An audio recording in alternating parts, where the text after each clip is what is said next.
Welcome to Take Two Radio. We are pleased to bring you interviews with people in the entertainment and music industry, discussions and recaps of the 4 remaining daytime soaps. That's The Bold and the Beautiful, The Young and the Restless, General Hospital, and Days of Our Lives, as well as various other shows. For upcoming and previous shows, check take2radio.com. That's with the number 2. And you can find us on Blog Talk Radio, iHeartRadio, iTunes, and other streaming apps. Follow us on social media at Take Two Radio, and thanks for listening.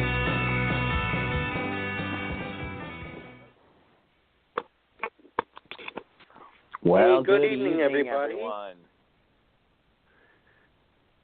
And welcome to Take Two Radio Soaps and Review. I am David, your host for today, acting host.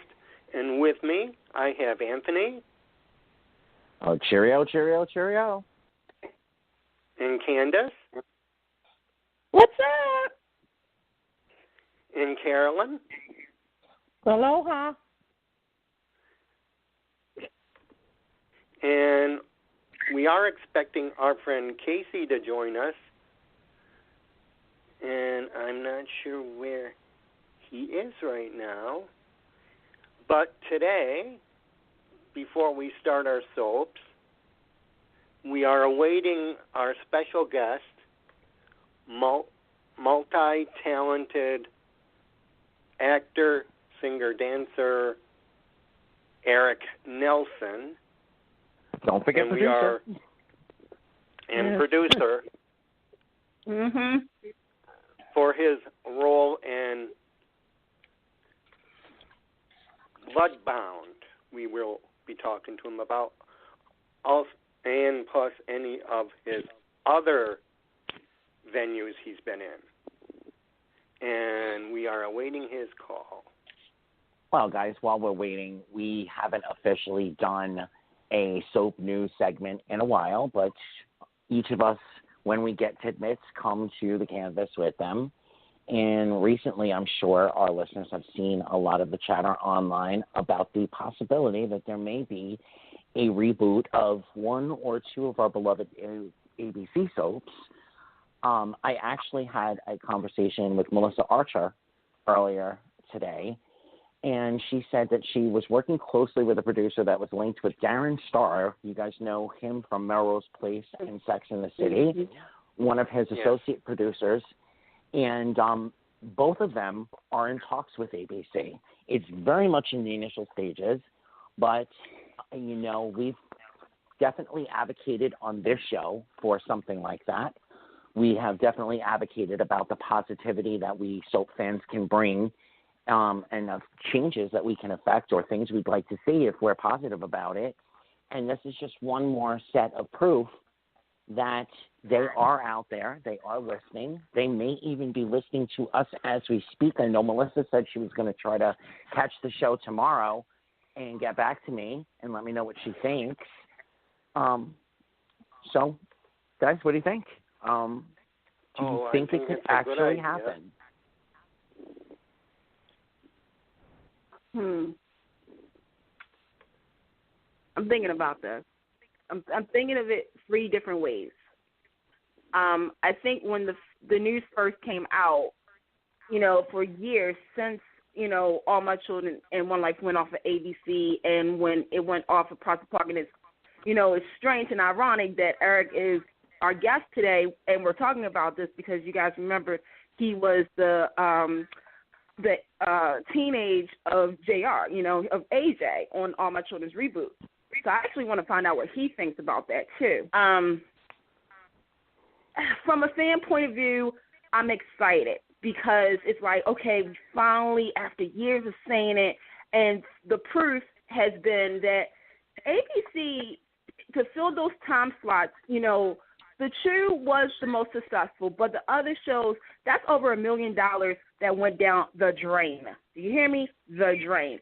And we know that daytime go in and out. Is right. And we know that daytime is expensive. I mean, look, let's be real. Everything is expensive nowadays. Okay? From the business standpoint, if they are committing to this, if this is in the infant stages of development, they need to make sure that they don't repeat the same mistake that they did when Prospect Park was holding on to it. And that goes for ABC. And that means ABC really needs to make sure they have the right budget, that in case plan A doesn't work, they have a plan B. If plan B doesn't work, we got a plan C. Absolutely. And you can't, and this is the thing, you know, there's now Amazon Prime, there's now Netflix, there's some outlets that wasn't around when it was on ABC. So you're going to have to compete. This is where, you know, you're going to have to scale it back. I mean, the reboots were trying to be cutting edge and still carry on the tradition. If it goes back on ABC, they have to be really careful of what they want, quote unquote, to push the envelope.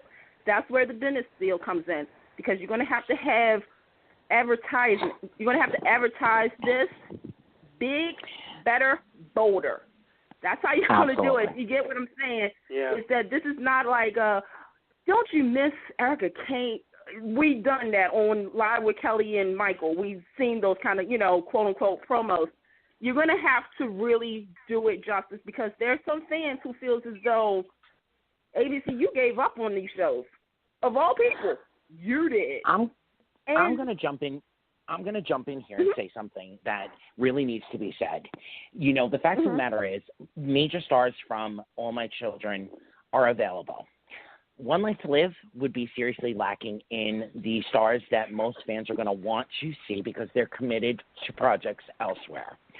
So the idea that they may merge the two into one fabulous show, which was bantered around back in the day when the cancellations were rumored but not happening, is a fabulous idea. That's first and foremost.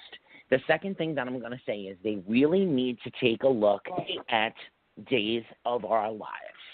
They need to take a look at the momentum, the advertising, the online presence, and then the flow. Blow it out of the water. Put a bomb on what Days does and explode it. Have secondary endings online that are only accessed by, you know, fans that have signed up to podcasts and so on and so forth. They need to cross-market as much as they possibly can. And if they do that, they have a real shot at bringing the fire that they want, that Prospect Park had promised us, the innovation. They can't say the things that Prospect Park could say. They can't show certain things that Prospect Park had shown. But you know what? You can if you get the community to visit you online as well. And the online won't make sense without watching the daytime shows. So bing, bang, bomb, to borrow from another NBC show, bing, bang, bomb, that's the direction that they need to go in. Now, let me ask this question, because I've actually asked a couple of my friends about this. Would you be okay if, let's say, you know, Soap Jesus intervened with, that they say, okay, we'll bring back All My Children and One Life to Live for a 30-minute show? Would you be okay with that? Would everybody be okay with that or no? Okay, and I want to answer that, actually, and I hope the other two have you guys also have an answer. But yes, I'd be okay with it if that's all I could get. But I'd rather have the 1-hour show, and I would love for ABC to aggressively borrow and pay for the rights to certain characters from other shows. Bring back a few characters from Ryan's Hope/Loving. The whole Delia thing was phenomenally successful on General Hospital. It brought people back to the canvas just to see what was going on. If there is somehow that the soap heavens could open up and they could also borrow from Procter & Gamble and so on and so forth and bring a few key characters in, even if it's only for storyline arcs, to unite the soap world, like where is Rachel Corrie right now? Oh, she came to Pine Valley to work with Erica Kane on a blah, blah, blah, blah, blah. But, yes, I would accept a 30-minute, but I'd rather have the 1-hour super show. Okay. David, what do you think? Anthony said, I'll take what I can get. Do the best you can. do the best that they can, bring all that we want to see together, and go for it, and then maybe down the line something can happen. Okay. From there.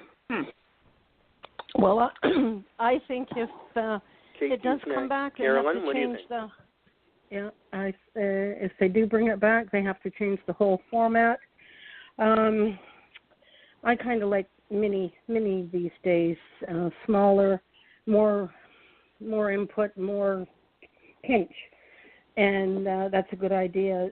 Where are they now? What are they doing? And even have little segments where they do a mini interview, just something totally different. That's going to bring people back. Yeah, I think that they should, as horrible as it would be for a few fans out there, I think that they should completely forget the Prospect Park era and continue on from where both soaps left us as far as our character storylines, so on and so forth are concerned. Forget the General Hospital arc of those characters and just pick up the story. Give us, a great week of this is what happened in the 7, 8, 9 years since, and boom, this is where we are now, and keep it going. Yeah. With a huge momentum. A lot's happened in 10 years, and things have changed drastically, so it's going to be hard to pick it up and what's happening now. If they take a look at some of the nighttime shows that have done it, I mean, off the top of my head, I jumped immediately to Desperate Housewives that jumped 5 years ahead, one season to the next, and did it so successfully. It was almost seamless. Dallas, it was infamous for Bobby being in the shower and, oh, wait, what happened here? There are definitely ways to let us enjoy what we once knew and open up a whole new era. Absolutely. Mm-hmm. See, it's interesting because I was going to say make daytime like nighttime.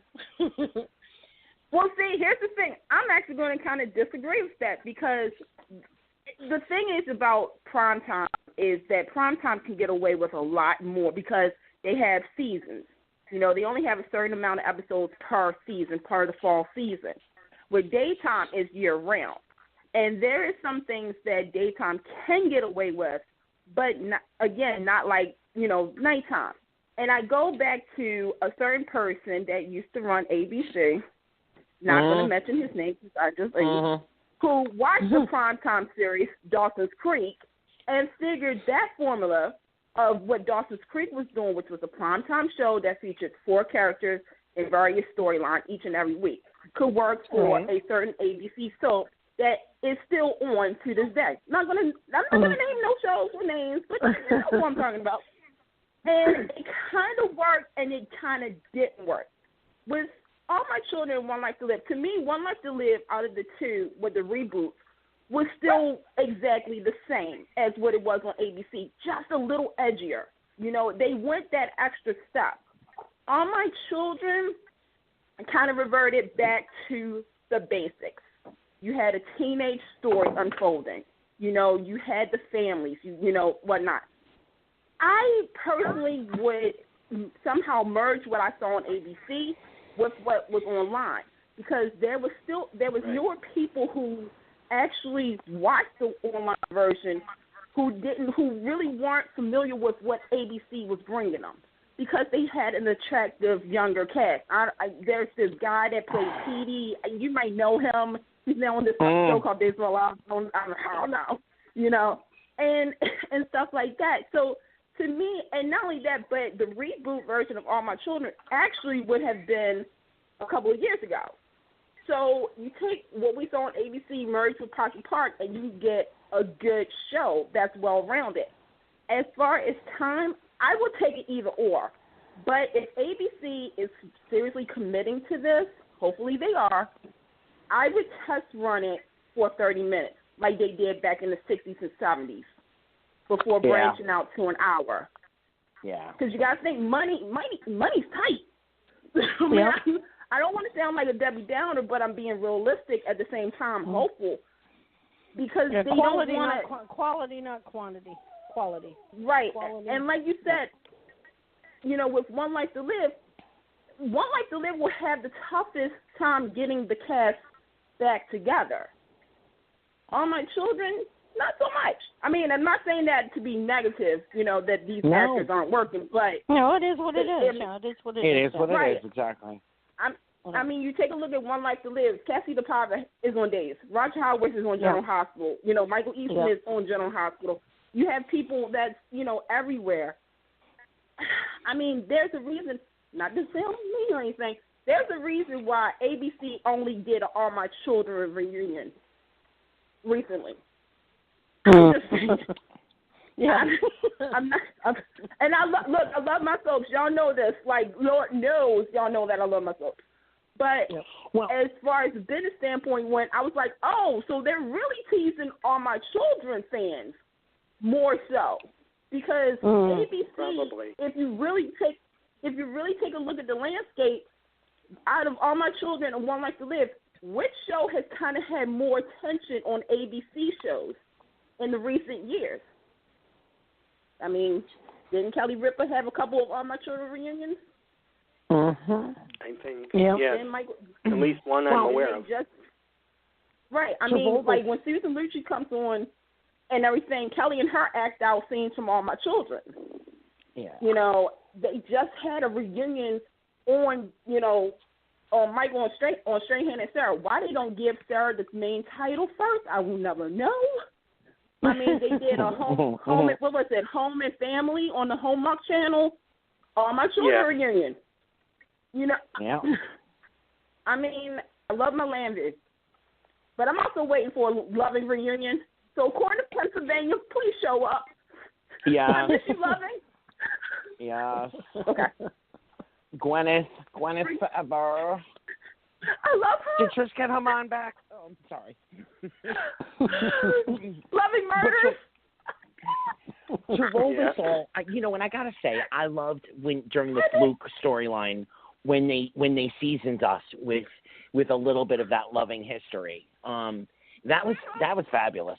Too, if you were like me, who's been watching since I'm 3 years old, sitting on my grandma's knee. You know, to roll this all forward, though, I definitely would like to point out that, you know, I'm not going to say, I would love to say, but I'm not going to say that our show, you know, is pushing forward, pushing envelopes, so on and so forth. But it seems to be in the last couple of months that the topics that we tackle here seem to be playing out in real life. So you guys that are out there listening and took credence to the things that we've discussed in the past couple months, take credence and credence here and retweet our show links to your friends and family. Retweet, you know, everything that you retweet, the hashtags, et cetera, because if ABC sees that they have that they can sell to the advertisers a certain amount of built-in fans, it's got a strong chance at least getting a trial run. Mm-hmm. That's how they do it with talk shows, and quite frankly, I can't say that I have any real knowledge of this, but based on the conversation that I had, it's sort of like, well, if they're going to try it with 90210 over on Fox, we can try it with a united version of Landview Pine Valley. So if we show up, hopefully they'll show up. Yeah, and that 90210 thing is not going to be what everybody expects it to be. And I think that's a different topic for another day. Yes. So my thoughts are with Luke Perry right now. It's only 6 episodes. Yeah, it's pretty much a parody. Yeah. Yeah, it's a parody of them. So basically, we're going to see like a higher up, fake, you know, like a more celebrified version of Tori Spelling as Tori Spelling. Like, are you serious? Okay, okay. This I have absolute firsthand knowledge of. What Fox basically had said at the point when this was discussed the second time, because this was discussed about a year and a half ago as well. Right. What Fox had said was, we don't like what happened over on another network. We don't like what walked away with both of our shows. So we're going to give you need to come up with an idea to whet the fans' appetite. And if there's enough of an appetite, then we'll renew the series itself. And this is the idea they came up with. And I am so 50-50 right at the moment. I am 50 like brilliant. Okay, you know what? Work it out. Have these test scenes that you're playing off in the reality show. What if we did this with Brandon? What if we reunited Brandon and Kelly and so on and so forth? And then the other 50 is like, you know what? If you're just going to give it a shot, then give it a mini-series, 3-hour, 4-hour, 2-night event of where they are now and entice us that way. Yeah, get the fans, get everybody involved, and get their finger on the pulse and see what, they just don't go about it the right way. We have to give them the ideas. Well, here's the thing. As of last night when the news dropped and, they had, Tori and all of them posting on their social media, the first two people everybody said where's Shannon and Luke Perry. And real quick, thoughts and prayers goes out to Luke Perry. Yeah. I could not believe it, but that's the thing is that no offense to Tori, who's making a comeback. Y'all saw her on the Masked Singer, and stuff like that. No offense to Jason Priestley, but when you think of 90210, and I know there are certain fan bases, that's the OG fan bases, okay? Everybody liked the Brenda and Dylan. Like, I don't care who you are. And if you don't have, you can have the trial run and see how, because I watched it on the CW. I'm not even going to, lie. I did watch the continuation of 90210 on the CW. And for that target audience, and I think that's what people forgot, is that the CW was not Fox. So there was a whole new audience, but there were still people who knew of 90210. So that's why they had Silver, and they had Kelly, and then you had Donna, and then you had Brenda. And it was sort of like what I was talking about with All My Children, is that you need to merge because there's going to be different audiences who's going to be watching. Yeah, you got it took. You got it when you said 90210 Fox. Okay, but it's not what what people think it is. Now, if it goes great, which I'm pretty sure it will, down the line, then Fox needs to do something right. I love you, Fox. Different, yeah. Something right and different. Yeah. Coming for the times. Yep. Why don't we get started? Do we have Eric ready? Because we are still being held up. Eric is being held up. His PR is searching for him. So I guess he may be held up. So why don't we get started? He might be at the Bay. Days on Amazon. There you go. Check him out. So he's not here yet, so we can start with the soaps for now. Yeah. All right. Okay, sounds good. Yep.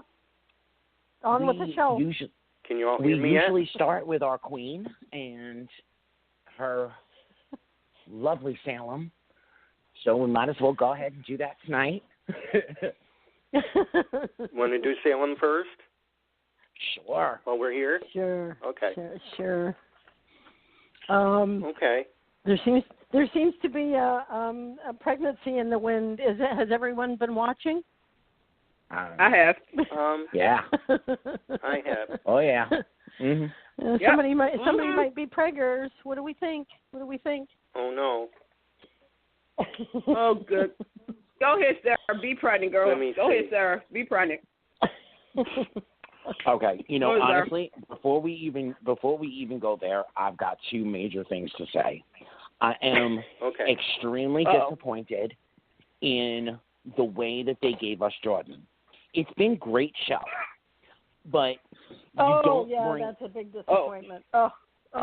You don't bring a character back so radically changed without without a major story that goes with it. And secondly, I think I'm gonna miss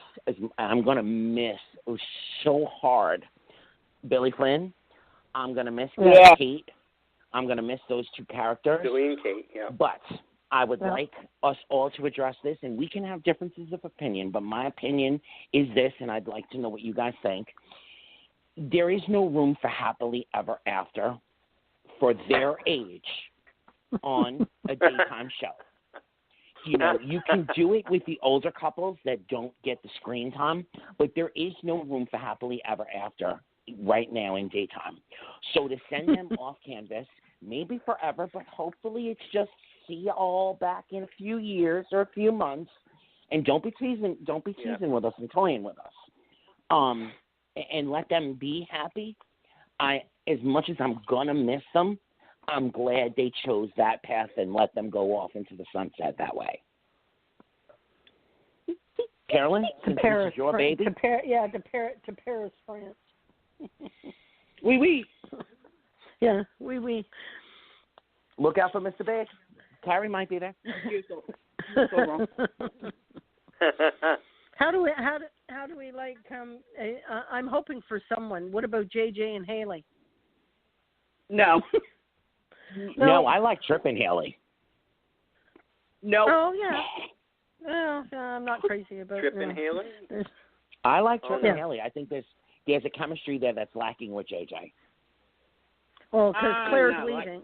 Claire's leaving, right? Claire's on her way. Yeah. She's on her way out. Yeah. I think Trip is too. Oh. Everyone bites the dust. Literally. Oh, how are you liking Anthony? Cleo and how are you liking I have a question. Cleo and go ahead. Oh, I have a question. Now, there was an announcement that there was a big mass cut for days. And I don't know, what is the truth behind that? We know Claire, Chloe, Trip. Yep. I know those are the three. The truth behind it is basically the canvas is too big yet again. You know, with this looming lawsuit, they could fire 30 of the 37 people on canvas right now. They could fire 37. Yeah. They could fire 30 of the 37 and not be able to survive if the lawsuit does what it could do. But I think that they're trimming the fat for A, money reasons, and B, so that they can tell more direct story. As much as I love Ron, this is definitely a Ron trait. He gets a lot of stuff going, and then he kind of gets lost in how to keep the momentum and how to tie them all into each other and keep one. And General Hospital never recovered from it. One Life to Live, thank God, they kept pulling him back. But he does this. He opens up too many story arcs, and then things get lost in the mix, and you're like, wait a minute, I'm still waiting for the explanation for boom, boom, boom. And I think they're just trimming the fat. Now it may be that Leo is John's son. I mean, how many kids is? I don't think that's true. I don't think that is. No, I don't either. They're ramping it up. So here's the thing. Sarah Anderson, who, oh my gosh, let me bow down to her right now. I love you. She's gone. Her last episode is next month. And that was a surprise when she announced it on social media. She's been gone for about, this is 5 months now, since October, November of last year. And that, to me, is a huge hit because Sherry represents the past history of Days of Our Lives. She knows about the history. And one thing I think everybody across the board has always said is Days of Our Lives is that soap that can honor their history. Case in point, when Chad and Abby got married, it was kind of a nod to history because Abby's grandparents, Mickey and Laura, got married in the living room. sort of kind of a trait, you know. And it's like here's the thing. I don't want people to blame, like, you know, it is kind of a Ron's trait, but at the same time, this is Sony. And the thing is that in 2018, we all know Sony was being a little stingy. This is my opinion. Oh, they absolutely. did not want to give money when it was necessary. You take a look at Young and the Restless and Days, obviously because of the, you know, everybody read the lawsuit papers, right? Y'all read the 42 papers, right? Or was it just me? Yeah. Okay. No, I read all 42 of them. I'm like, okay, like, let me be like Perry Mason here and Metlock and just get me, you know, if you know what's the backstory, and also you know that for years, Days of Our Lives has been asking for money, hence why they take so far in advance, is to save money. That's the whole gist of it. It's not because they want to, you know, rush the production and everybody gets a happy holidays. It's because they're really trying to save money. The thing with Days right now is, and this is my opinion too, is right now they're telling so many stories right now, and they have like 5 A stories, 2 B stories, and 3 C stories that now it's starting to overlap. And that's where the confusion is. And it's like, okay, you said about Chad and Abby.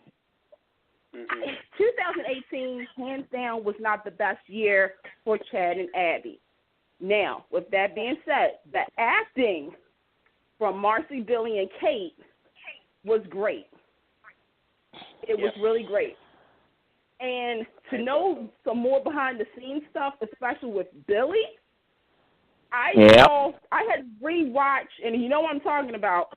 It's like you now can understand why they had to do what they did, and kind of just sit back and be like, you have to have a double think, because one part of me was like this, oh my gosh, like, why is she forgiving him? Like, literally, Chad gave her baby away, like, literally, like, and then after, when I heard everything, and I sat down and I rewatched it, I was like, got you. I said, I got it. Okay. And there is story to be told when or if they're coming back, because I think Kate's coming back for Caroline Brady's funeral later this summer. Yeah. So we might get, you know, like an update, you know. With the whole Haley storyline, there's so many holes in that storyline that makes you scratch your head, because I'm like, okay, Dave, you chose to tell an immigration storyline, but yet, I had a sister who, like, there's too many holes, and it doesn't, and I'm sorry, Ron, I love you, you know this. Ryan, what's up, Quad? But this is the one story that I'm just like, y'all didn't need to do this.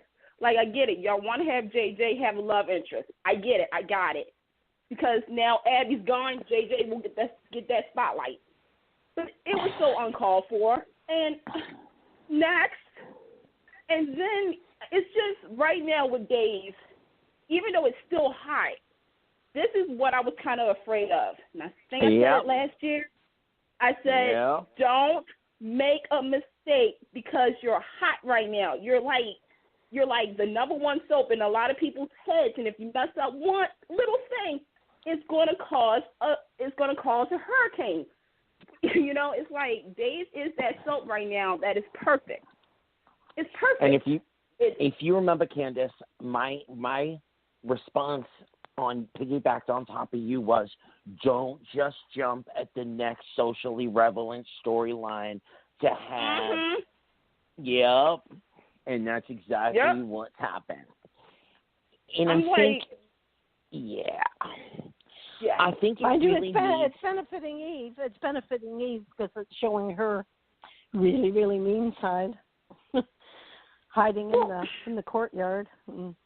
Which is great, but it's not benefiting the soap at large. Which unfortunately, when they're, I mean, the renewal is wonderful, but they're still hanging by a shoestring.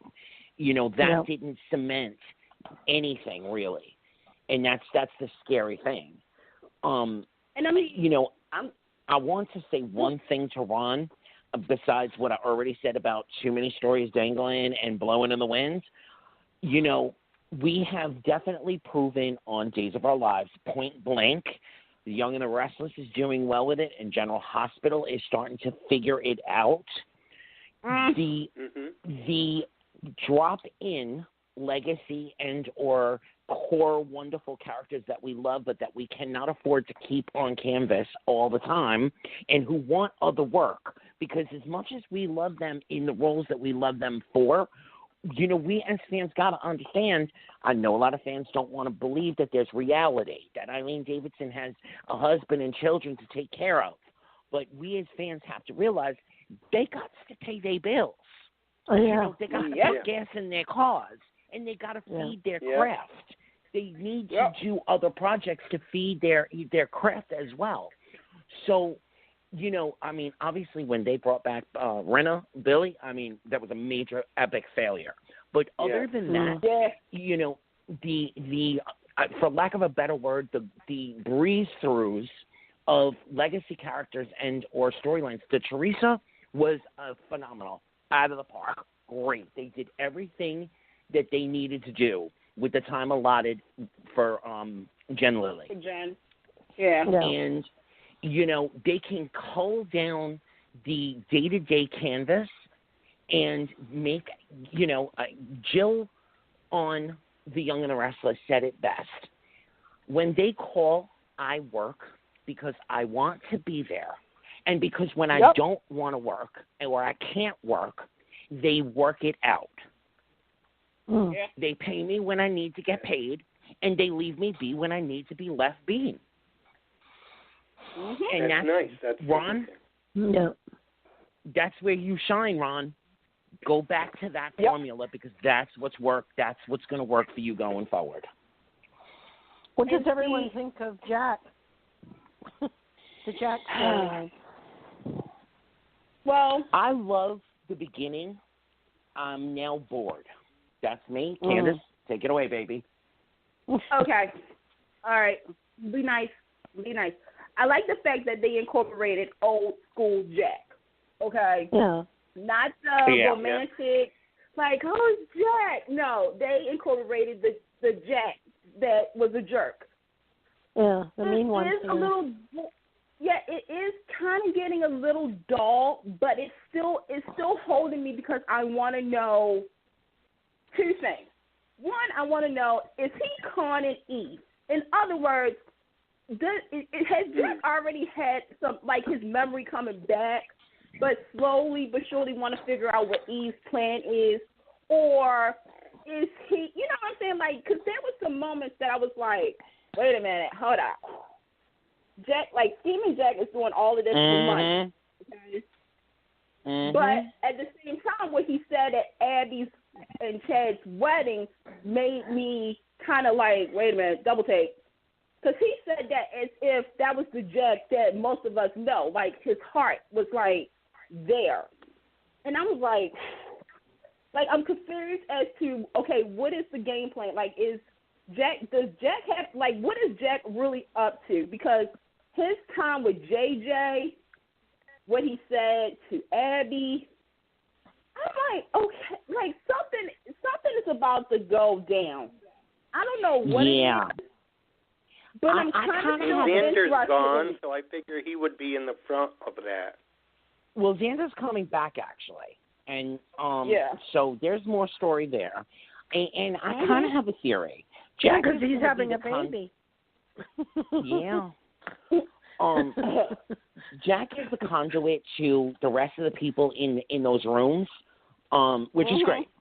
But I also think that they're going to throw the. We got Eric. All right, let me just finish the thought. I think we're going to get the nod and then the thumb, through the teeth to the super couple, because I think when all is said and done, I kind of piggyback with Candice.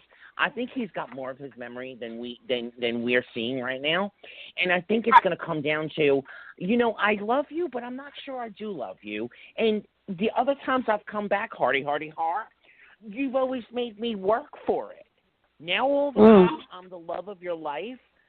Was Daniel the love of your life? Was Eric the love of your life? Oh, wait, what about Frankie back in the day? Was he the love of your life? And if he came back, would I matter as much to you? Bingo. Good And point. if they do that, Bingo. it's brilliant. It's brilliant. Yeah. If they lead us halfway there and then leave us hanging, I will be thoroughly disappointed. Yeah.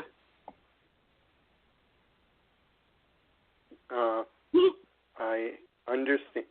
I totally agree with you. That She's always made him work We for need- it, and suddenly this time around, he's the only one. Why, you just got dumped by Eric because Eric's real love is Nicole, who'll be back in about 15 minutes. You know. Yep. And, yeah, just about.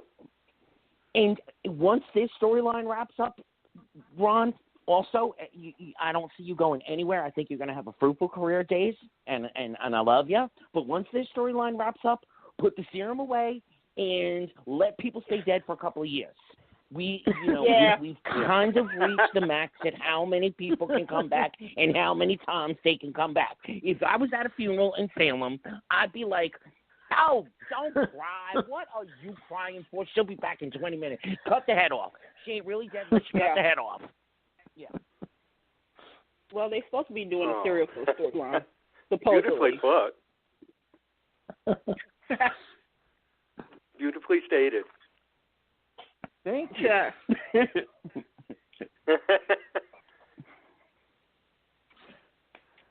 Oh, man. Okay. David, do we know the status of Well, Eric? we got nothing yet. All Okay, right. I told you where he's at. I told you. He's the Bay, the series with Steve Jensen, a.k.a. Jack Devereaux, a.k.a. with Kayla, a.k.a. Sarah. Yup. Yup. I'm going to turn on right now. I'm going to see Bay City right now. He's going to be driving a car, and he's going to get in all kinds of trouble. There it is. Yep. Nothing yet. In case So you didn't you want to get hit? You want to hit GH? Let's go to Port Oh. Charles. Oh, okay. Yep. Let's Wait, go. hold on. Free Franco. Of my co-hosts here, He's I free think Candace right did. now. Yeah, he's Has free. any- All right, leading. Has any of you read Lucy's book? I have. No, Candace has it. Yeah. Are you surprised that it was me? Really? Yeah, you told us you were going to buy it. I did. Yeah, Because I was just. I'm going to have it by the end of next week because there wasn't an audio. I don't know if y'all, the listeners remember, I'm blind now. But, Anthony, I could have done it. I could have read the whole thing for you. Did the voiceovers. I could have did the voices for you. You could have, girl, but that's a lot to ask. I really You work could have. full-time. No, I know, girl.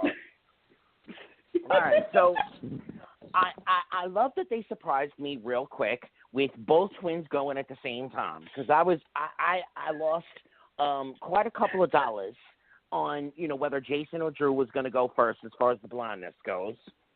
Real quick, gotta say, I love Shiloh. I love to hate him and I love to love him.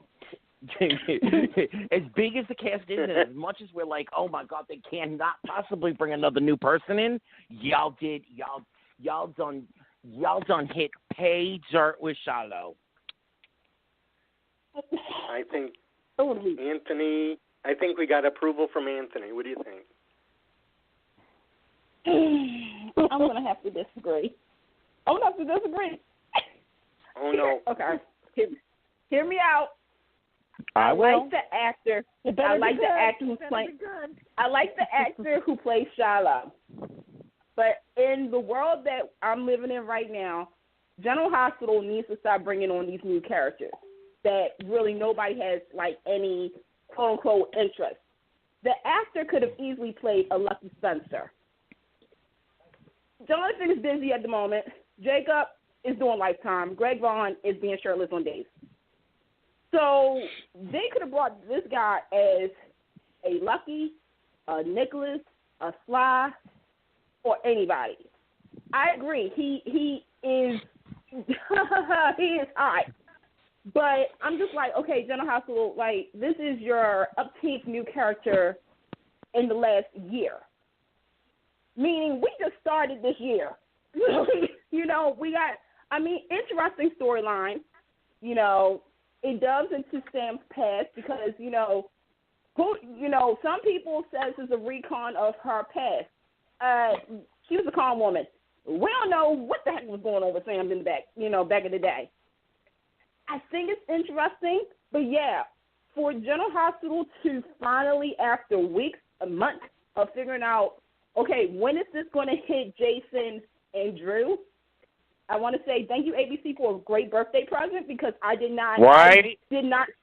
I was not on social media that day, and I watched it, and I was like, oh my God, Jason has a gun. I was like, oh my God.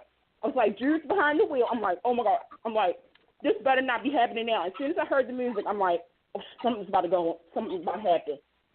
And when I saw Jason stumble, I'm like, he has a gun. I was like, he's going to shoot somebody. Somebody's going to get shot. And then I'm like, Drew's driving. I'm like, oh my God. I'm like, where's the kids? Where's Elizabeth? I was like, where's Maxie? Where's Peter? Because, he's supposed to be in the parking lot anyway. I was like, who is he going to hit? And then when I saw Jordan, I'm like, oh my God. I was like, I'm done.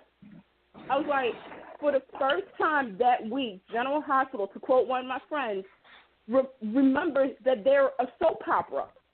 In that episode, it was emotions. You had fear. You had rage. You had romance. You had, and they topped it off with that. And I was like, oh, shoot, who died? Is Jordan going to die? Because that would have been really messed up. I'm just like, and then the whole Peter and Anna story. Right. For, you know what, General Hospital, I'm not going to even be mad at you anymore because you probably was listening to the fans. You heard what the fans said, that there's no way in General Hospital's history could you make Anna Peter's mother. Yep. I was like done when they said Alice. I was like, and here we go. I was like, thank you, ABC, for having the right to All My Children. See, look again. ABC favorites All My Children a little bit. See, look, I'm not even joking on that one, but General Hospital right now, they're trying. They're trying, guys, and I've been saying it all across social media. No, they're are. Trying. And think about it. The storylines that have been frustrating us to the max are all being tied together and pulled in. Where are the patients? The patients before 6? Oh, boom, bing, bang, boom. Here's how we pull it together. Anna being Peter's mother, nobody. There is not a single fan that was okay with that. I like Peter, so I was willing to suspend my disbelief enough to say, okay, they're going to figure something out. Well, thank you so much for figuring it out. They have really, really done a great job. Now, unfortunately, I'm going to have to say this. I have been a huge fan of this serial killing storyline. In the beginning, in the middle, but now I'm like, no, you dropped it again, General Hospital. So please continue to listen to the fans and understand that if you open this can of worms, you have got to see it all the way through, and you've got to see it through with a logical beginning, middle, and end. I cannot be on this show a year from now talking about the patients 1 through 6, the twin blindness, and so on and so forth. If you want to fix the damage that you've done, then you need to go full force on it. You've made a great start, General Hospital. Let's see what you can do. Maybe you are looking at days, through the side eye saying, okay, we should be doing it like this. See, here's the thing. The soap fan in me is like, no, Candice, don't go there, Candice. Don't do it, Candice. But I'm going to go there. General Hospital has this problem of telling a whole story arc with the beginning, middle, and end. Somehow, some way, they always start out great, but when they get to the middle is where they have their problem. When it gets to their end, it's too late. It's like the audience has lost interest. I lied. Jason's story on both fronts. Jake's story. What was Jake doing on Castledon Island that he saw Drew or Jason? There are certain things that are still lingering that I don't know, General Hospital, you probably forgot about. Okay? Yep. And the thing is that with this serial killer storyline, Lord knows, when they brought this back up, I was like, and here we go. I was like, yes, come on, GH. Do it for us, the ones who remember the storyline. And yeah, I get it. This is Ryan in the new Port Charles. Not the old one, but the new, where he's like, ew, Felicia's a grandma? Okay, she's old. Let me find another hot bomb. Ava, perfect. John Lindstrom has been selling it. Emmy nods for him. He's been killing it. Literally killing it. Get it? Killing it. His chemistry with Mara West. Take it to church. His chemistry with Mara West. See, for General Hospital fans, this is all new. For us who remember, yeah, but for those of us who remember them, yes, right. Yes. As Carly and Craig, we knew that they were going to bring fire to this. The sad reality is, General Hospital dropped this whole storyline. Yes, you look at. I'm gonna paraphrase this because I kept saying this. I said they're going to pull a Days of Our Lives. When they had the necktie serial killer storyline, there was only two characters that people really felt for when they died. Yep. That was Paige and Will. Right. The same can be said for General Hospital. I think I said on here, as well as on, wherever you guys can find me at, I said they're going to do the same thing. They're going to kill somebody that's going to be emotionally connected to somebody that we care about. Kiki was the one. Because here's the thing. A lot of people didn't like Kiki, okay? But we cared about Ava. We cared about Franco, okay? Yeah. Then I said they're going to drop it, and that's what they did because after Kiki, nobody cared about the producer guy. Nobody cared about Bob the builder or anything. And then you attacked and they should have killed Lulu. Yep, they should have killed Lulu. Well, here's the thing. They went after Lulu or Maxie. I said that. I said either Lulu or Maxie would have been the next victims because Lulu would have made sense because of Laura's connection with Kevin. And think about it. If something happened to Lulu, you don't think the audience would be pissed off the way that General Hospital did with Emily or with Sabrina? Like, come on now. Mm-hmm. Then I knew they were going to throw a twist in it. I knew it. I was like, woo! And this is why General Hospital fans are kind of split. Yeah. I'm heated. So what you're saying is that they didn't kill Lulu off because they didn't want that outrage that they got with Sabrina and with Emily? I think the thing is that with Lulu, it was the shock of like, oh my God, is Lulu going to die or is she going to make it? Because at that time, I think Emmy was doing her contract negotiation. Yeah, so it was kind of like the shock of Lulu, somebody that we have seen born on screen, who has gone through, tragedy and triumph and, stuff like that. And then, you can wound her. Like, you could stab her. That was okay. Because that was questioned, like, oh, my gosh, like, now we're getting to the deep part of it. Because the next person would have to be Felicia or Maxie. Yeah. Mm-hmm. All right, I'm sorry. I got to jump in here and just say, I got to say two things. First and foremost, we've said this on this show before. I know it's come out of Candice's mouth many times. Casey, who's not with us tonight, and myself, if you are going to do a serial killing storyline, please go back to YouTube and watch Loving. Okay.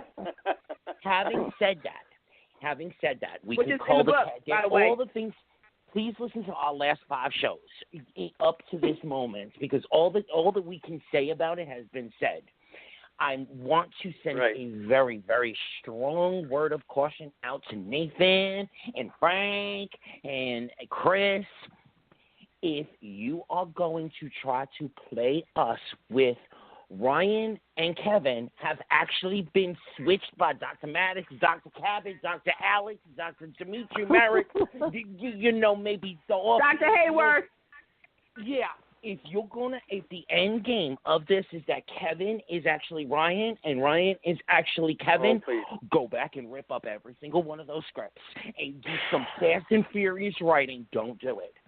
Don't do it. That'll be the nail in the coffin. Don't do it. For many, many, many fans.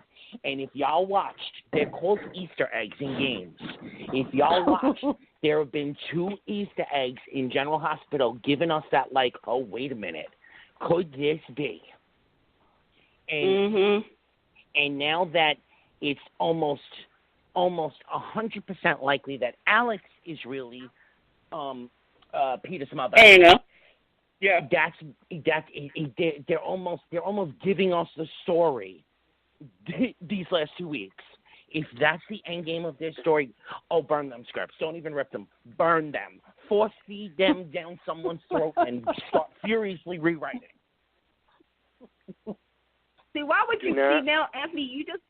Why did you put that in my head now? Because now I was thinking that like a couple of weeks ago.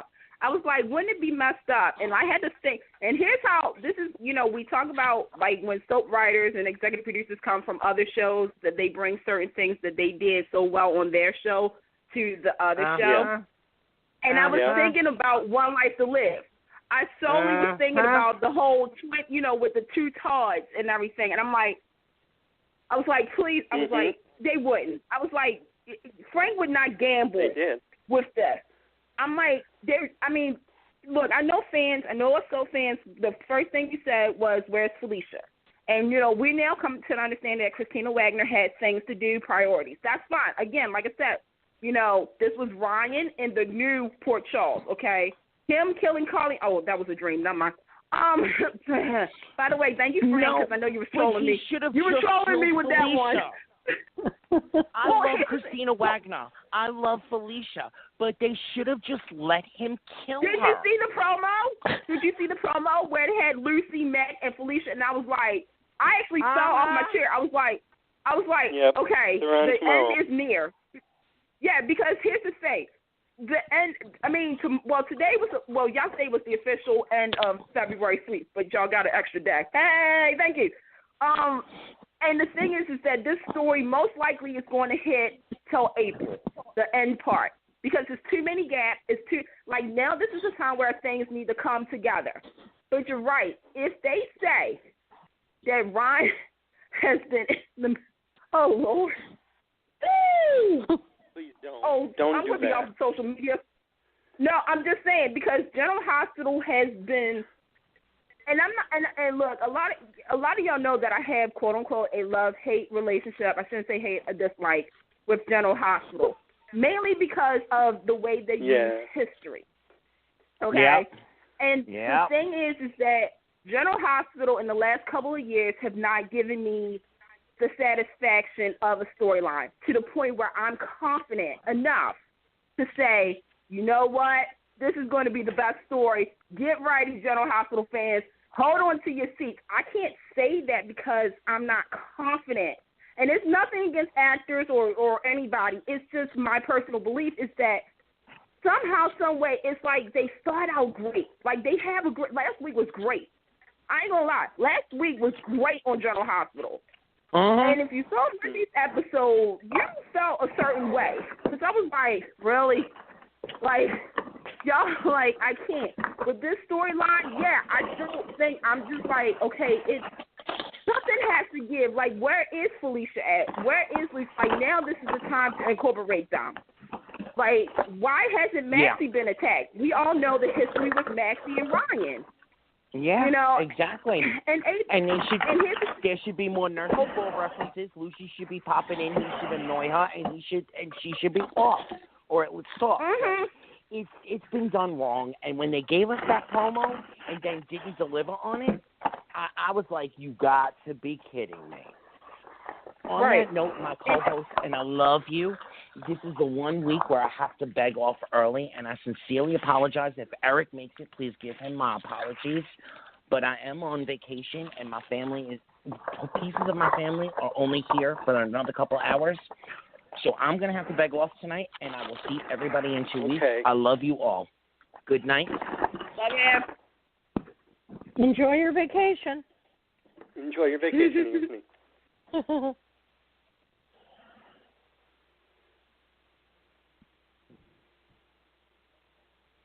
Okay. Take it, Candice. Okay, this week on the Young and the Restless, there's a trial that started. You got the Desperate Housewives of the GC. That's what I'm calling it. You got Sharon, Victoria, and Nikki, who all were arrested because. Okay, I'm just going to ask this question. I've asked this before, but now the ladies are in court.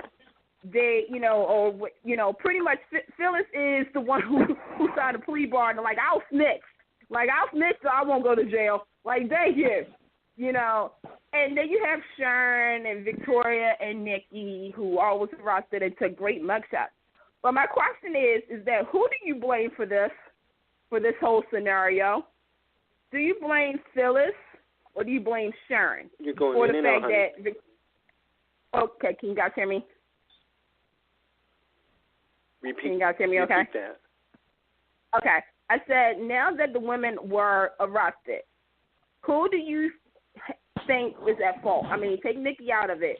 Who do you think is more at fault for Victoria, Sharon, and Phyllis going to jail?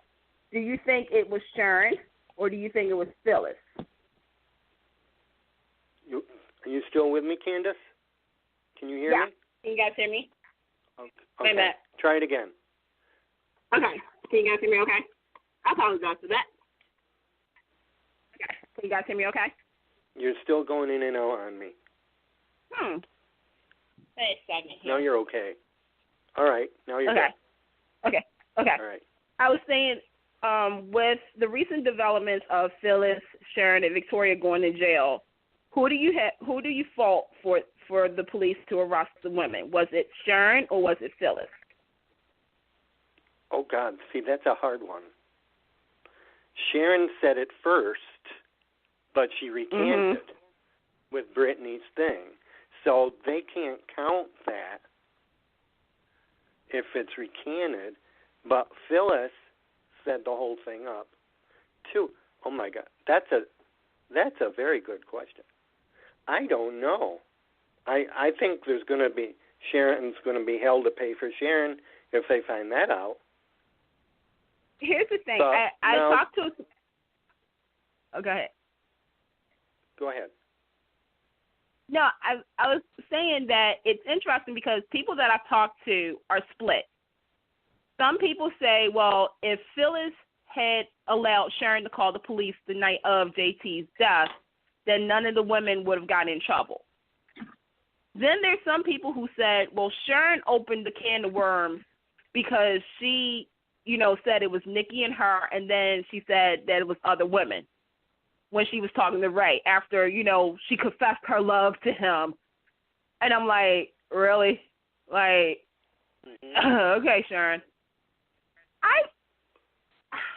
I thought both of them because the thing is that, Phyllis... They both opened their mouth. The night... I mean, some of this wouldn't have happened if Phyllis would have allowed Sharon to call the police. Because that way, they would have said, okay, this just happened. We understand it was self-defense. But the fact that these women have covered up a murder and lied and everything, they literally took it too far. The thing with Sharon is, this is my rant for the night about Young and the Restless with Josh Griffin. Josh, listen to the fans. Do not, I repeat, do not set Sharon back 5 spaces. This woman has come a long way since the last time you wrote for her. Do not turn her back into what you, quote unquote, you and Charles Pratt all thought was really good entertainment, because it wasn't. When Sharon opened her mouth and said, I love you too, to a cop, and then she got her heart broken when Ray arrested her, me as a fan was like, Sharon, you're an idiot. Because I'm sorry, you shouldn't have said anything or whatnot, knowing that this man was investigating a murder that had your former mother-in-law and your former sister-in-law involved. I would have stayed out of that. But this is Sharon we're talking about, folks. So, yeah. But, yeah, I fault both of them. And not only that, Nikki didn't even tell – the funny thing is that when Nikki was testifying, she made it sound like it was just her. She didn't put Phyllis and Sharon into this. So that was another thing, is that Sharon was like, well, it's me and Nikki and Victoria and Phyllis. And I'm like, I can't. But, yeah, so then you have Phyllis who tells Cricket, and I got an issue with that too, saying, look, I'll tell you everything. I'll be your star witness. Because that's Phyllis. Here's the thing. People can say what they want about Phyllis, but this is true to Phyllis' nature. She will look out for herself, but at the same time, she will also protect people, but she does it her own way. You may not agree with it, but she does it her own way. What do you think? Give that to me again. I said, what do you think about Phyllis? Like Phyllis, how she was handling this whole situation, the plea bargain, and how some people are saying she's looking out for herself. But if you think about Phyllis's characteristics, her history, you may not like what she does, but she's not only looking out for herself, but she's also trying to protect Victoria, Sharon, and Nikki. Yeah, I don't know if Phyllis says that she's doing it for the best of everybody, but I'm not sure. She's always cagey. Yeah. So we got that going on, and here's the thing. I don't think Cricket should be a part of this, because if anybody's memory serves them, Cricket is responsible for bringing JT to town. So that's true. It's like a conflict of interest. I should be a lawyer. Just saying. Because Cricket has involvement with JT. So it's kind of like, and not only that, but she's also his team bring down the Newmans. So I don't think Cricket should be a part of this court thing. But, she is. I mean, she is. It's happening. Yeah. But it's nice to see Brittany. I'm glad to see Brittany. Yeah, it is. I'm like, okay, like, yay. Like, hey, Brittany, what's going on? So then we have the mystery about who pushed Lola in the pool. Now, we all know Lola was coming to see Carl, and, she wanted to talk, and then somehow, some way, somebody pushed her, and she hit her head in the pool, and now she needs a liver transplant. Only on the soap, y'all. Only on the soap. Can this happen? Only on the soap. Her liver. Well, we know. Yeah, her liver was fine.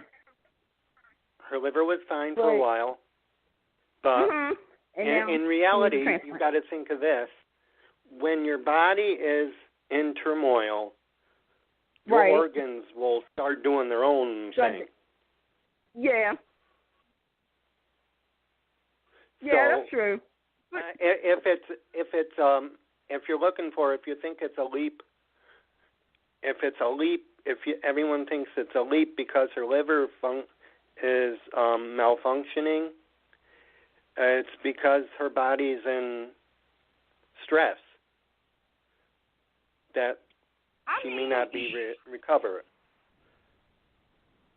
Okay, I'm going to kind of jump down off, well, I'm going to get back on my soapbox.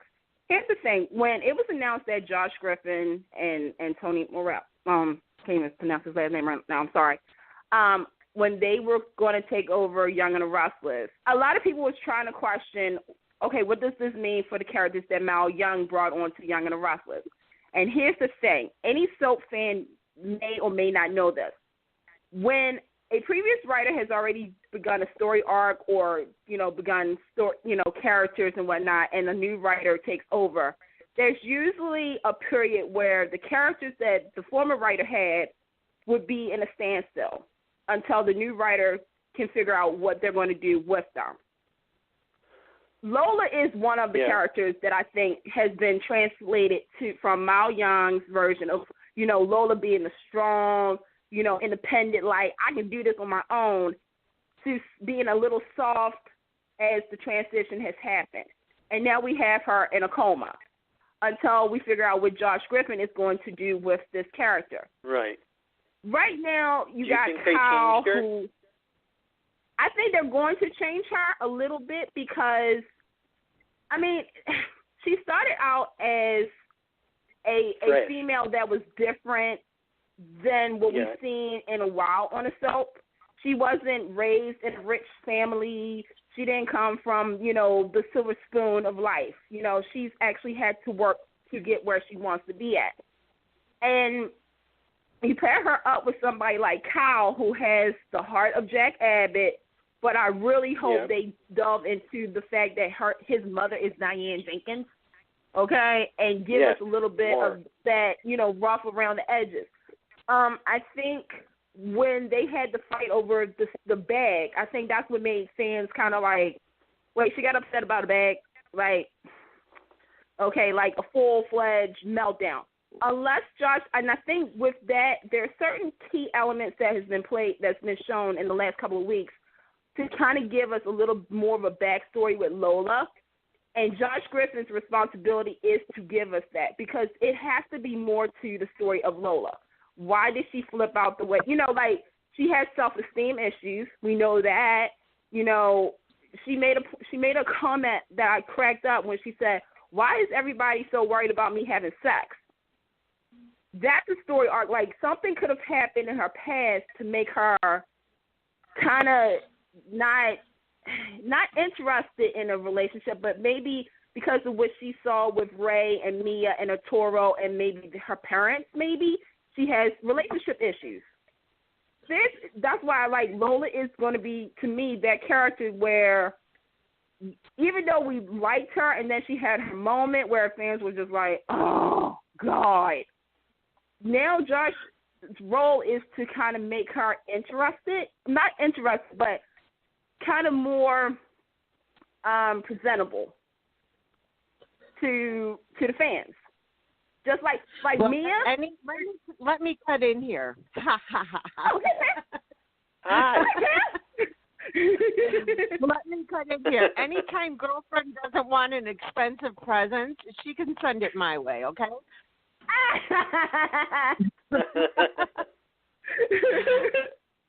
I was listening to some of what you said, and there's, I really liked Lola in the beginning, but when she started doing things like that, getting mad at Kyle for trying to, show his love be nice in the ways he knows how to do it, and not doing anything wrong, I was like, okay, I'm getting over this real quick, because there's no way this girl should be breaking up with him every time he gives her a gift, or not even just a physical gift, of right, purses and stuff like that, but making the dinner for her and stuff like that. It's like, okay, that's enough now. Now the freaking out over, the relationship thing and whatever, I can understand that, and I can understand her jealousy towards Summer, because Summer, of course, inputs into that too. But right. Again, that probably stems from what you said with her watching what happened with her brothers and that. Yeah. So I'm trying to give her a break. You're trying to give her a break. I'm like you too, with the whole bag. I even played both sides. I was like, okay, as an independent person who really hasn't asked for anything and has always, maybe, and I'm just going to say, if I was Lola, she probably has one of the vision boards where she visions is in a few years she'll be able to get this bag. In a few years she'll be able to get this house. She's working for it, doing it for her own self. And to have somebody just be like, oh, by the way, here's the $500 bag you wanted. It's kind of it messes with your ego a little bit, because it's like, well, wait a minute, I was going to work to get that. I think that's something else too. It's Kyle only knows, quote unquote, the Abbott lifestyle. He doesn't know how to get from the bottom of the ground to the top. He only knows it's okay, money. Money and right. money. And that's what I was saying. That's how he knows how to show love, because that's all he's ever known. And instead of buying a dime store bag, he bought her, a top of the line bag because he saw she liked it. I don't see anything wrong with that. And so she needs to understand where he's coming from as well, and I don't think she gets that. Right. I think when she talked to Mariah, the night of the, accident when Mariah said, do you remember how he made you feel when he took you out on a date? And it was nothing expensive or anything. It was just like a real, like, date. And she said, yeah. And then, it was like, okay, if you have to look kind of past what that bad. I mean, I get it in a way because, like I said, it does mess with your ego if somebody has more money than you will ever have in a day. And then you have, she does have some self-esteem issues. That is a given. But now, and then, she sees a girl like Summer, who's her age. And it's like, well, dang, Summer can just be Summer. But then again, she's a Newman, for crying out loud. So it's kind of like she's fighting a losing battle that's going to cost her somebody that really, truly cares for her. And also could mess with her job performance. Right. See, look at, I should be on Dr. Phil, helping out. But I should be doing. So we got that going on, but then we find out there was a certain somebody who, by the way, we at Take Two Radio would like to congratulate on having a baby named Mia. Congratulations, girl. Yeah. But it's kind of funny that, last week she drank a whole bottle of tequila. I'm just, hey. I don't believe you. Well, I don't think she is either. We kind of saw, that is the fact that, Mia is that girl who will do anything and everything to keep what's hers. And, the minor mistakes she made last week. Yeah, exactly. It used to be a couple of people on that show. Hillary, just saying, I miss you, Hillary. Love you. Yeah. But the thing is that Mia, she wants Ray, but she also wants a Toro. And, she's kind of like, okay, if you, she doesn't like Abby. Hence why she drank the bottle of tequila. She went to I don't know how she even got there, but okay. And she mistakenly thought that Lola was Abby because Abby gave Lola her coat and pushed the girl. And was shocked when she saw Abby, and she's like, oh my God. And then Ray, unlike other cops in the soap world, he put two and two together real fast and realized it was Mia, who then said, you can't arrest me because I'm pregnant. Because that's what everybody wants to hear. Yeah, but she paid off that girl to pee on the stick. That's all there is to it. Right. I tell you, Mia's ahead of the game because, Ray said he wants proof. He wants evidence. And she was like, what? And he said, I need to see, the proof. And, of course, she produces the stick because she paid somebody who's pregnant. Only on the soap can you do this, y'all, in a Lifetime movie. Right. So now, she got the proof and... Yep. I think she bought that from that girl, that pregnant lady. Because she needed help with some bills. But I have a funny feeling, I don't know, this is the William J. Bell in me, the Erna Phillips in me, I don't know, is that I think she is going to actually get pregnant. You know what? That's funny you say that because I thought about that too. She's faking pregnancy, and here she's really going to be pregnant, but she doesn't know it yet. Yep. Jokes on her, I don't know how that's going to work out since she's supposedly leaving the show. I don't know. Yeah. Well, that's what I hear, but I don't know. I haven't seen any confirmation. Unless he they're going to be like Chloe of the baby and she goes to jail. Well, I was thinking about this too because we all watch all this stuff. I'm thinking they're going to either write her out and she's pregnant, like she's going to find out she's carrying, let's just say, a Toro's baby. There, I said it, world, a Toro's baby. And she leaves and goes to jail and comes, in case, they want to, write her back where she has the baby or whatnot to mess with a Toro and Abby. Sort of like what they did with Ben and Abby. By the way, where are you, Stitch? I need you, Stitch. I miss you. Come home. Thank you. I'm just trying to figure all that out. I'm just like, okay, she is going to be pregnant, but, you know, who's going to, I mean, if Ray gets it, then does it. But we've been down that road with the DNA testing and, you know, with Nick and Adam, and they have to come with something original. They're going to have to come with something original. Agree. All right, and I don't know if you guys talked about it because I got on late, but did you talk about the possible Adam or JT or whatever that I've been seeing? The Adam recap? Yeah. I was about to get to that. No, yet. Okay. Yeah. Okay. Yeah. So last week, actually it's today. No, was it yesterday or today? It's actually Melanie Thomas Scott's 40th anniversary. Round of applause for 40 years. Doing her thing, looking fabulous as always. Yep. Love her. But there was a certain picture from her party that everybody went wild about, and that was the scene that AKA JT back on set.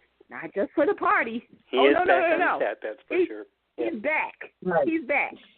So now the question is he really JT, or will they pull the ultimate and say that he had a twin?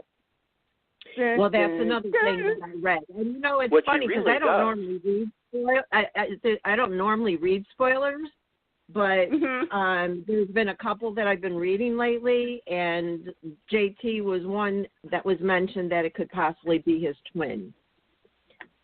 Yeah, and this is where, because I didn't even read the spoilers. I didn't read it, but this is what happens when you watch too much soaps, people. Everybody has a twin. Haven't we figured this out yet? The thing is that if they pull the twin situation, this is where the history of fans will be like, JT never had a twin. Like, this is bull. Like, when did JT have a twin? They never said anything about a twin on the show. That's going to be. I really, at this point, they have dragged the story on too long. But I will say this, I enjoy the fact that we did see the coming together of 4 people who've had issues with each other over the last couple of years. Nikki does not like Sharon. You all know this. Right. They all work together, and they did not need the help of, and I'm sorry, I love him to death, they did not need Victor Newman's help. They actually did this without, quote-unquote, a man. Sorry. Right. Then there's the other thing. Once Josh Griffin was officially announced back to Young and the Restless, fans continued on the campaign of bring Adam Newman back. Now, it was revealed by sources that Josh's main priority was to bring back Adam Newman. And now they're doing a recast. They haven't announced who yet, but fans have been throwing actors out there. Who do you guys, let me ask this question. If you guys were casting directors at Young and the Restless, who would you pick to play the new Adam Newman? You know, I've been thinking about that and in the back of my mind, I keep saying, no, they're going to bring Michael Mooney back. But then, you know, it looks pretty positive that they're not going to bring him back. So who would I think could replace him? Honestly, I'm having a hard time choosing somebody. I mean, after Michael left, I didn't think that anybody could replace him. But, of course, we know Justin Hartley did an outstanding job. So with two strong Adams like that in a row, I don't know. I mean, I know there's actors out there that can do it, but can I see them as Adam? That's the question. That's the $1 million question. I don't have an answer for you at the moment. I don't have an answer for that one either. I'm confounded. What about Candace? So here's the thing. I was given this question, and I had to think long and hard, and there was 2 people that I was torn between. First and foremost, I got to give a shout-out to Chris Eager, who played the first Adam. Then we had Michael, who did an amazing job. And then, of course, Justin Hartley, who surprised everybody, because when they announced that Justin was coming on, everybody said, the pretty boy from Passion. And I remember that exact quote, the pretty boy from Passions. I think between Emmy Award winners, Ted Brandon, who played Xander on General Hospital, and then I thought about somebody who has the intent of Adam Newman, who I would love to see go against Eric Braeden, and that's Tom Pelphrey. Jonathan from Guiding Light, who you also remember. Yeah, I remember. So, I mean, that's going to be the tough thing for Young and the Restless, to find somebody who can act like the previous Adams, but who can bring their own unique style to it and make Adam really good. Want. But it's also the writer's job, too. You can't have them act like the shadow of the previous actor who played the character. Because if you do, that's going to be a big mistake. Right. So, yeah. So, yeah, we got JT. I thought about Adam when I saw the cameras, in the Newman Nelsen. In the wall. In the wall. He had out there at one point. So that's was like, okay, are they bringing Adam back, or is this somebody that found the wall and the camera stuff and decided to, go in there and use it since it was available? Because the Newmans, I'm 99% sure, never found out about that stuff behind the wall, right? They were surprised when they after they found Katie. Yeah, that's what I thought. So I don't know. It's hard to picture somebody taking over that role. And who knows? It could, if JT's back on set, maybe it's JT in the wall. I don't know. Yeah. See what, especially because Josh Griffin's material is mid-March.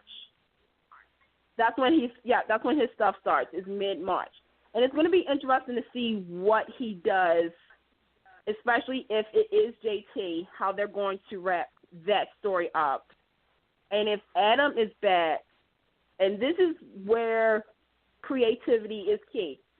If you bring back Adam, do not do the same story you did when Justin Hartley came back and said he had reconstructive surgery or memory loss.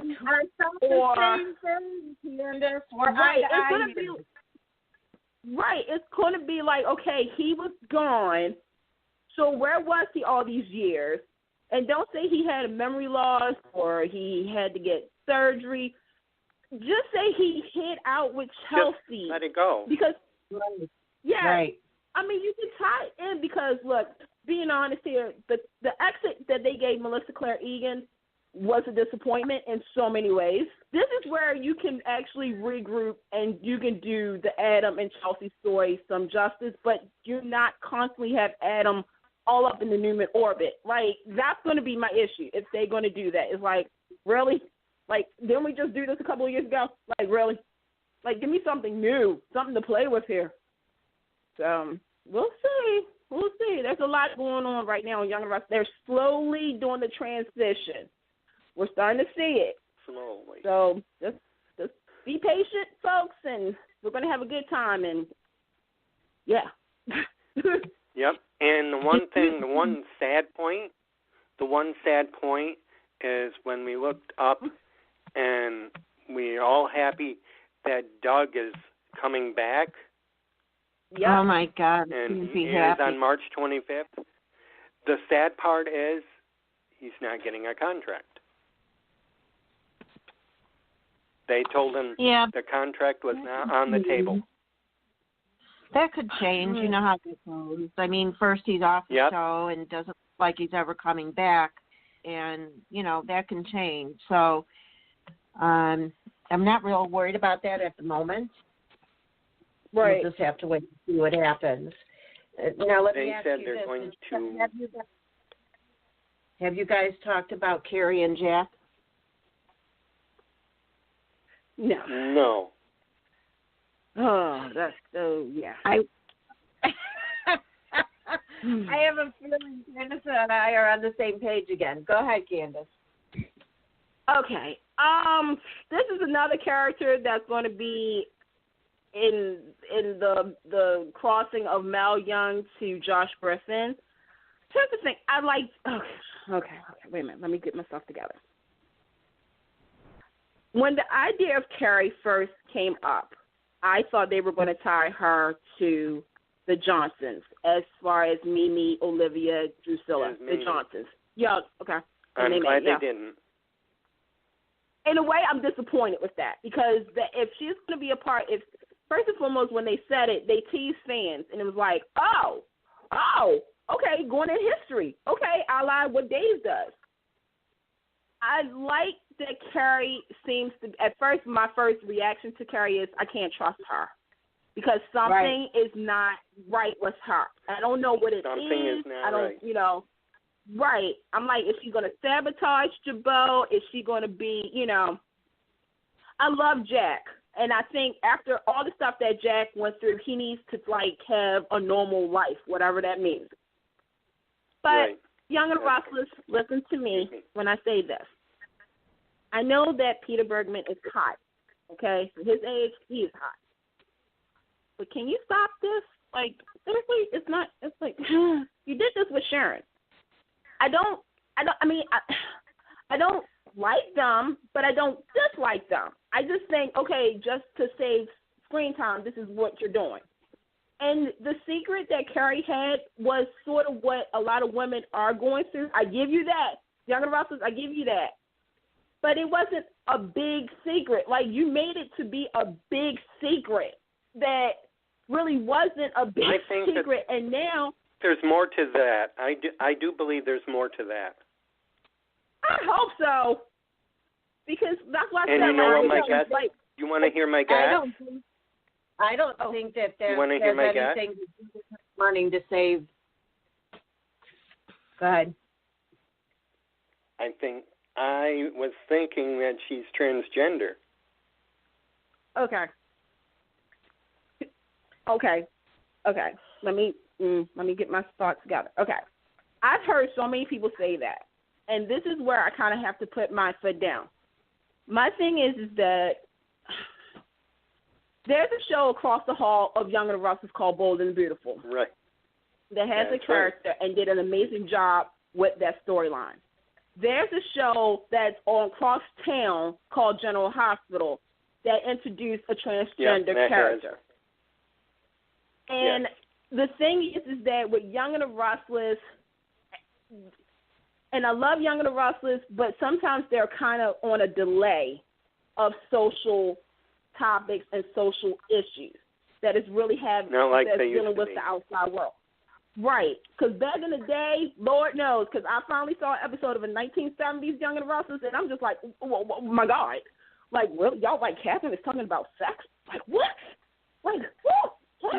No. And it's okay, with Carrie, I don't think they would do a transgender storyline, even though there's certain angles that they could. But the thing is that I don't think that they should do it. I think they had some opportunities that came up, okay, what if it's a health situation? What if she's a recovering addict? Which would have made sense with Jack, because Jack's also a recovering addict. You could have tied that in. This is, again, I love the actress who's playing her. I think she's very strong. The character is going to be another character that may be in that parallel, sort of like Lola, where Mal Young had an idea for this character, but now Josh Griffin is going to have to come up with a whole new idea for this character. I still, like I said, when I saw Carrie, I did not trust her. So maybe they can start playing off of that vibe of, do we really, because Jack said it, I don't really know her. But you're buying her bracelets and taking her to Bora Bora. I would like to go to Bora Bora. I've never been. You take me. Exactly. I'm young. You can take me along with the purse that Lola didn't want. Right. I mean, I'm young. I'm restless. I'm good. So I mean, like I said, with Jack and Carrie, I just feel as though that they're there. They're just, I just don't think there's chemistry. I don't feel the chemistry. Right. At all. I don't think that she's transgender. I think there's something going on. I think that she's being sneaky behind the scenes. She's working with somebody. That's my take on it. I mean, here's the perfect opportunity. Here we go. I'm going to tie it in. What if she's working with Adam? Adam, or I was thinking maybe Ashley. Ashley. Well, I thought about that, and now that we know that Eileen Davidson is going to be on the last 2 episodes of March, hallelujah, she kept her promise. She was coming for a visit. I mean, if they do that, then that goes back to the original idea that some fans had by saying that Ashley was going to send somebody to quote-unquote sabotage but again, by that time, that's going to be Josh Griffin writing the story. And not Mal Young. And it was Josh. It still can happen. It still can happen that way because there's enough time to, because he's going to have to write something for Eileen. So possibly Carrie gets busted, or they're thinking, they figured out what's going on, and they bring Ashley back, and then they confront everybody, and then Ashley leaves again, and she takes Carrie with her. And I was thinking about this, too, because we also know that Beth Maitland, a.k.a. Tracy, she's coming back next month, and Eileen Davidson. I was like, you know what? I have a feeling I know what's about to happen. Phyllis and is if it going to happens, get booted out. No, I think it's going to have to do with Dina. We forgot about the whole Dina situation. Poor Dina. I actually, in the spoilers that I was reading, I read that Tracy is going to actually be CEO. Again. Well, she's about the only one that comes close at this point. I mean, if that happens, then okay. And it could be temporary. Right. I mean, now that they got rid of the clause, why not give it to Abby? I'm just saying. But, yeah, give it to Abby. Let Abby have a chance. I'm gonna start a hashtag. Give Abby a chance. Hashtag why not? I mean, there is so many things. It's like a lot going on. And then, tomorrow is March, which means the countdown to April is going to happen. And we all know what's happening in April, as told by CBS Daytime. They will honor Christoph St. John, a.k.a. Neil Winters. And that's going to be interesting to see what they're going to do. These are, some of the things, you got the JT or twin situation. You got, the whole, like you said, you got Paul coming back. You got the recast of Adam happening. You got some returns coming. And then you have what they said for April. So right now, and like I said, they're having, we're seeing it happen. The baton is being tossed from Mal Young to Josh Griffin. So, this is one of those times if you're a Young and the Restless fan, you're kind of just like in the middle. You're kind of like, okay, what's about to happen? What's about to go down? So, hopefully, everything works out and yeah. I just want to see what happens next. Yeah, and you know what? That's a good thing to say because there's a lot of times we're just like over it and don't even care what happens next. So that means that they've grabbed our attention again and that it's, worth watching. And that's always good for a soap as well as for the fans. Yeah. And I'm also at that point, too, where I'm not even going to – I know there was a lot of, bad blood that people said about the previous writer.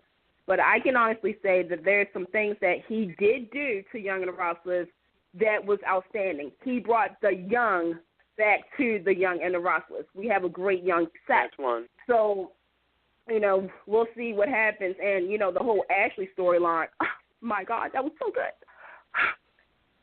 Yeah, that was good. The only thing, though, that I didn't like was that he had backburnered or, had how many people leave. Right. Of the core characters. I mean, you can have Young and the Restless, but you've also got to have people that made that show and that we look forward to seeing on a daily basis. You got to. You have to find that balance. You have to find the balance. Definitely. So, we'll see what happens. Because the next go around is May Sweeps. So we'll see. We'll see what you did. To talk about what Phyllis did.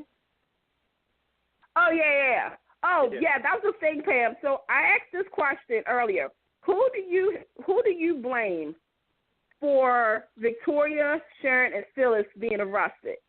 Do you blame Phyllis or do you blame Sharon? For them being arrested? Yeah, like the whole, in other words, okay. Well, I'll just, kind of. I don't know if I blame anybody. I mean, it had to come out sooner or later. We knew that was going to happen. What I don't like, and I'm glad that this is happening to Phyllis, is her throwing everybody under the bus. I don't like it. I mean, she never thinks of anybody but herself, and now she's paying the price for it. That's funny you said that, because we kind of said that too, is that this is something that is totally Phyllis's characteristics. But the thing is like, even though she is looking out for herself, but she's also trying to, I don't know, like in a weird way, try to protect the women and to making people believe that, quote unquote, it wasn't a murder. And I don't see that. I don't believe it. I can't get with you on that one. Okay. I think she's selfish and all about herself, narcissistic, and I'm glad she's paying for it now, because everybody's like, okay, we're over Phyllis now. And now she needs to redeem herself in some way. Well, I also said, I said too, I also blame Sharon. And this is why I blame Sharon, because my thing is that, all right, first and foremost, when Ray professed his love to her, and she said, I love you, and then, Ray looked and saw, stuff, and then Sharon pretty much opened her big mouth, and she said it was me and Nikki and da-da-da and da-da-da. And then she starts boo-hooing when he arrests her. And I had told, earlier, I said, the thing is that if anybody goes back to listen to what Nikki said, she never gave anybody up. It was believed that it was her alone, that was doing a lot of this stuff. She never said Sharon or Victoria or Phyllis. Sharon was the one who, had said names and, she was like, why are you doing this? And like I said, you got involved with somebody who was already investigating this case. You became close to somebody who, if you made the wrong move, was going to use it against you. And like Ray said, I have to do my job. But again, with Phyllis, you go back to when Sharon was going to call the police that night, and Phyllis said no. So I kind of blame, in a way, I blame both women. Because even though what Phyllis did was, well, if the police come, they're going to be doing all A, B, C, and D, G. If they would have told the cops sooner, then it would have probably been a whole different story. But then you have Sharon, who and that's why I said, I hope Josh Griffin does not write Sharon 5 steps backwards to how she used to be beforehand. Because I don't care. I get you and Nick are over, but honey, you do not sell your soul when somebody says, I love you. Or, and Ray, you should not be looking at phone bills. That to me, Yeah, he was out of, what's the word I'm looking for? He was wrong for picking up somebody. He was wrong for picking up personal he was out of line for picking up something that wasn't his. He was out of line, and he wasn't in official capacity doing that. Right. So and the thing is with Sharon, though, in a way, it makes sense to me that it happened that way because that's who Sharon is. She lives on her feelings. And is it right? Well, we can't really say because that's who Sharon is. You know what I mean? Like some people live on their feelings. That's just how they are, and they throw logic out the window. So it kind of makes sense, you know, that it went that way. But yeah, if Sharon didn't open her mouth, of course, then everybody wouldn't have been arrested. But what went down after that to me is worse. You know, and how to me, how is Phyllis trying to quote unquote save them from a murder rap when she gave them every single bit of evidence and had herself right with the plea bargain, right, the plea bargain where she's not going to be arrested and thrown in jail and charged with the murder. I mean, that's selfish.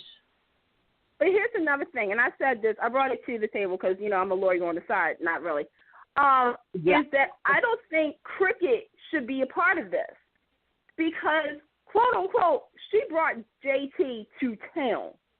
So she has interest in with JT, you know, like she was helping JT with work. And not only that, but Phyllis and everybody else knows in that town, Ray, Paul, and Cricket wants to bring down the Newman family. So, to me, I don't think Cricket should even be a part of this. Like, I think it should be another lawyer. I don't know who we could have got. We could have got Cass from Another World. Well, no, that's a Procter & Gamble show. Never mind. Woo! I don't know. Like, to handle this. I just think this case is just all wacky. Yeah. As much as we to keep going on and on about The Young and the Restless because it's so very good, we have to cover B&B. Okay. So do we have to? Go ahead. Go ahead. Okay. All right. In the world of the merry-go-round, it's a merry-go-round. Yep. With Hope and Liam and Steffi and I'm gonna try. I'm gonna try, you guys. All right. Me too. So tell me your feelings, because I know my feelings, and I'm sure that not only myself feels this way, about the way Thorne dumped Katie. I don't like it. It made no sense at all. None. There could have been a million other reasons that he left. Katie got caught kissing Bill, whatever. But he ballooned it. That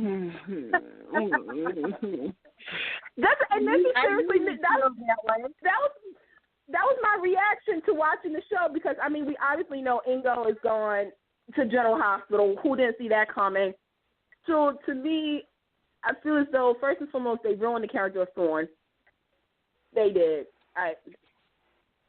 There's no more. There's no way you can. I mean, hey, you can redeem him. Go ahead. But that was just a fail. I'm just like, really, Thorne?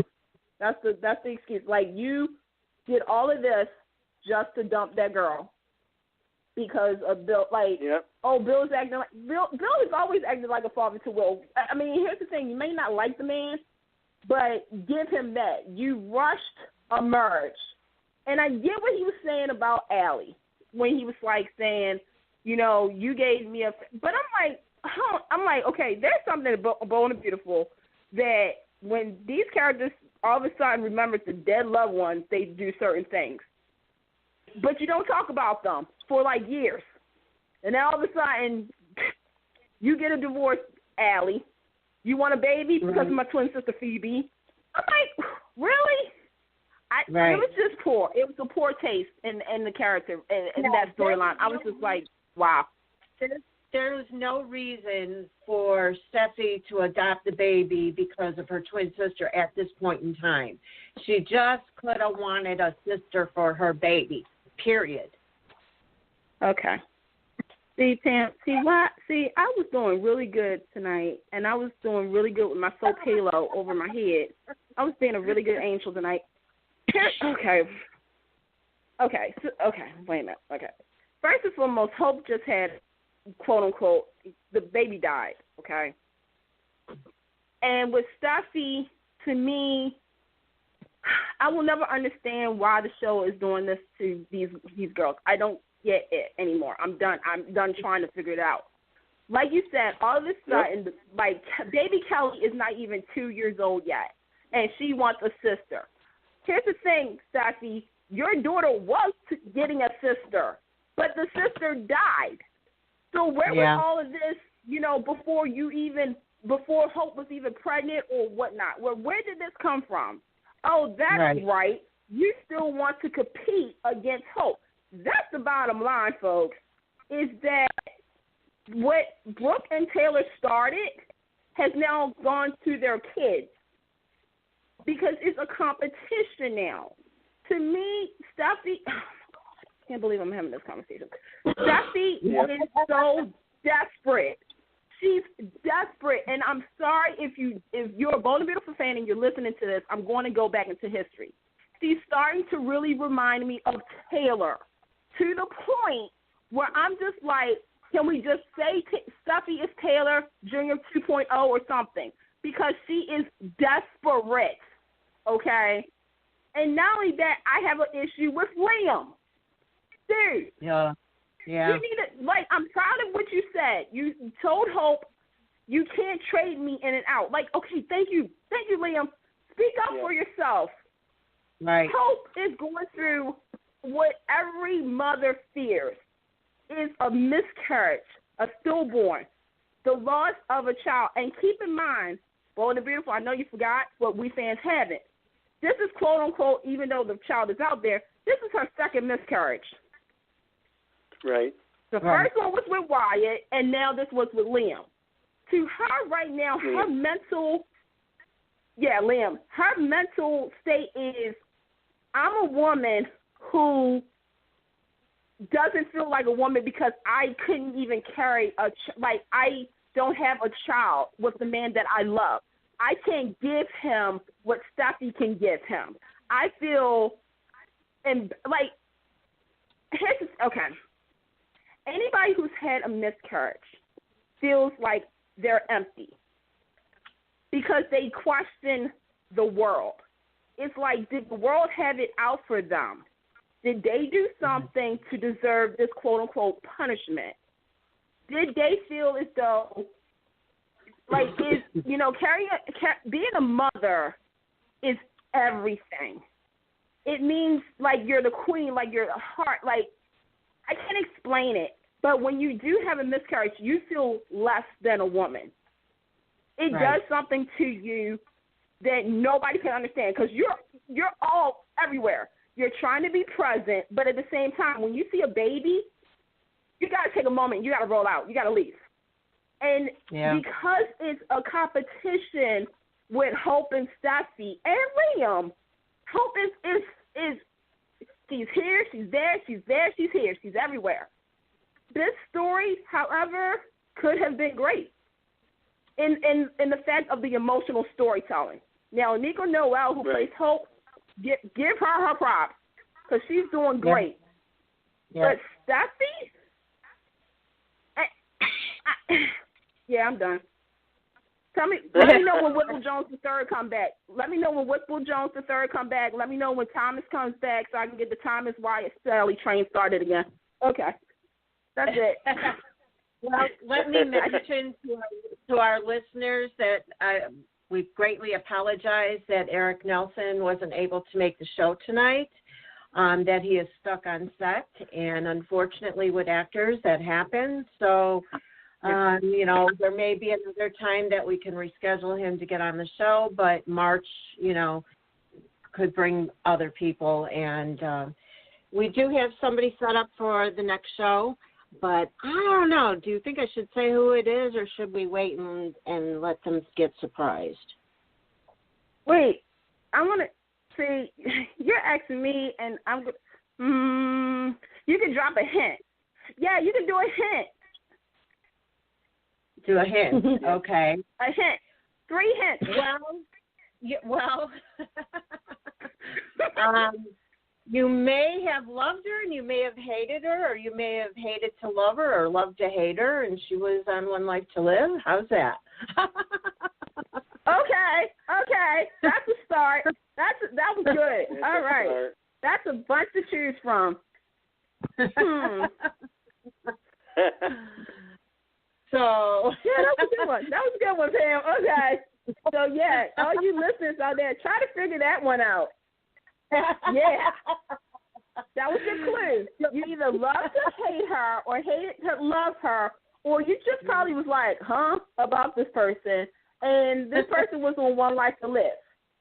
So that's a whole range right there. Right. Oh. Yeah. And you know by us saying she that she's female. Right. Right. So figure that one out.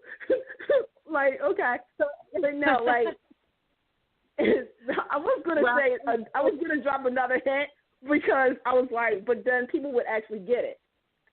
So I can't say it.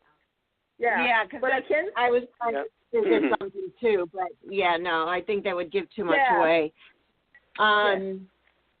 But you can find out closer to the date by going to taketworadio.com. That's with the number 2 under upcoming guests. A few days before March 14th. It's usually about 4 days or so before that I put it up there, as well as put it on social media. So follow us on Twitter, guys, and you'll see it. Facebook as well.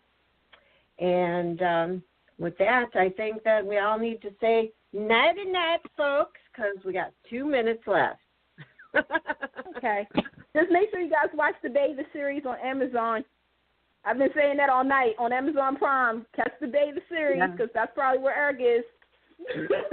Bathe City, California. Been saying it all night.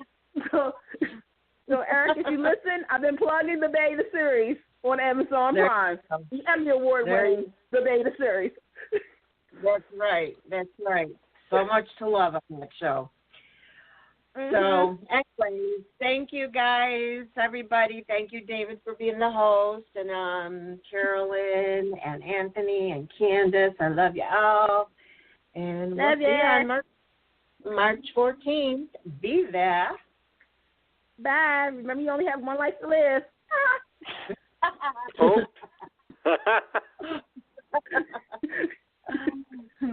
Good night. Good night, everybody. Thanks for joining us.